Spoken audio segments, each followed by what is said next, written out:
ఇక నుండి third party insurance లేకపోతే పెట్రోల్ బంకుల్లో వినియోగదారులకు ఇంధనం నిరాకరణ, పైలట్ ప్రాజెక్ట్ చేపట్టాలని కేంద్రానికి సుప్రీంకోర్టు ఆదేశాలు.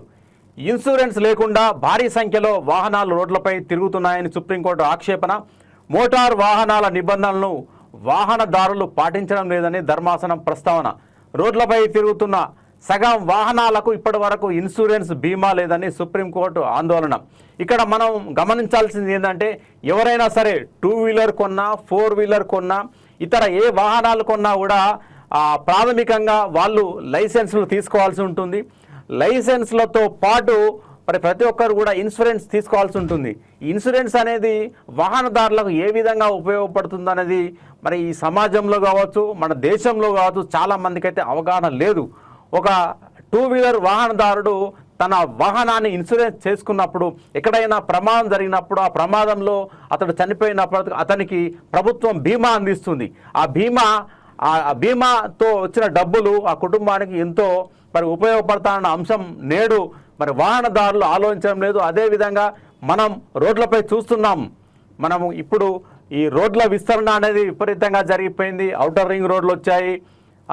ఈ వాహనాలు కూడా కొన్ని సందర్భాల్లో అతివేగం వల్ల యాక్సిడెంట్లు కూడా, రోడ్డు ప్రమాదాలు కూడా సంభవిస్తున్నాయి.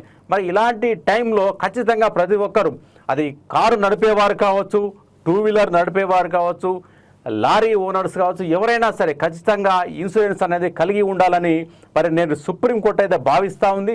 ఈ సుప్రీంకోర్టు ఈ అంశాన్ని చాలా సీరియస్గా తీసుకుంది. ప్రతి వాహనదారుడు ఖచ్చితంగా ప్రభుత్వ నిబంధనలు పాటించాలి. వాహనం కొన్నప్పుడు ఆ వాహనం పైన ఖచ్చితంగా ఆ వాహనానికి ఇన్సూరెన్స్ చేయించుకోవాలని చెప్తా ఉన్నారు. కానీ నేడు చూసినట్లయితే మన దేశంలో వాహనాలు అంటే సగానికి పైన ఇప్పుడు రోడ్లపైన తిరుగుతున్నాయని సుప్రీంకోర్టు అయితే ఆవేదన వ్యక్తం చేస్తూ ఉంది, ఆందోళన చెందుతూ ఉంది.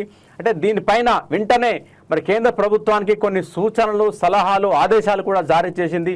వెంటనే పైలట్ ప్రాజెక్టుగా ఈ పెట్రోల్ బంకుల్లో ఎవరైతే 2 వీలర్ వాహనదారులు కావచ్చు, 4 వీలర్ వాహనదారులు కావచ్చు, ఎవరైనా పెట్రోల్ కానీ డీజిల్ కానీ వాళ్ళు పోర్చుకునే క్రమంలో అక్కడ పెట్రోల్ యాజమాన్యం ఏదైతే ఉంటుందో ఈ యొక్క వాహనదారులు ఈ యొక్క ఇన్సూరెన్స్ కలిగి ఉంటున్నారా లేదా అని తనిఖీ చేసి ఈ ఫ్యూయల్ అంటే ఇంధనాన్ని, పెట్రోల్ కావచ్చు, డీజిల్ కావచ్చు, వారికి ఇవ్వాలని, లేని క్రమంలో ఇన్సూరెన్స్ లేని క్రమంలో ఆ వాహనాలకు పెట్రోల్ కొట్టకూడదు, ఇంధనాన్ని ఇవ్వకూడదు, డీజిల్ పోయకూడదు అని చెప్పేసి సుప్రీంకోర్టు అయితే చాలా సీరియస్గా ఈ అంశం పైన పరిశీలిస్తూ ఉంది.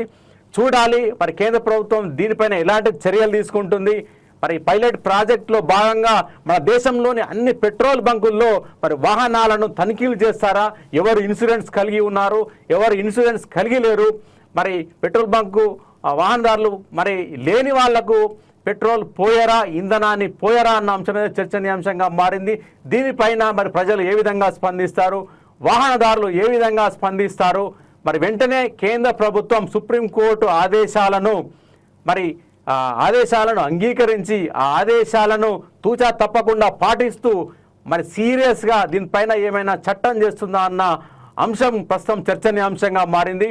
ఇవండి E6 టీవీ బులెటిన్ అంశాలు. మరో బులెటిన్లో మరిన్ని తాజా వార్తలతో మళ్ళీ కలుద్దాం.